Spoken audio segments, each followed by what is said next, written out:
अचल अवस्था मो शौचालय लोके हंतसंत। देवगढ़ जिला रियामाल ब्लॉक कोरलगा पंचायत अंतर्गत कोरलगा प्राथमिक कृषि समवाय समिति लिंग एवं कोरलगा राजस्व विपर्यय कार्यालय निकटरे थिबा मो शौचालय दीर्घ दिन हेला अचल अवस्था पड़ी रही।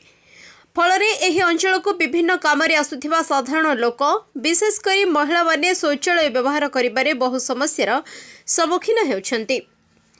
साधारण लोकंक सुविधा पाई सरकार पक्षरु मो शौचालय निर्माण करा जायथिले मध्य दीर्घ दिन धरी एहा अचल होई पड़ी रहिबारु एहार मूल उद्देश्य पूर्ण हेउनाही। शौचालयर नियमित रक्षणाबेक्षण और आवश्यक मरम्मती अभावरु एभली स्थिति उपजुथिबा स्थानीय लोके अभियोग करिसेंति।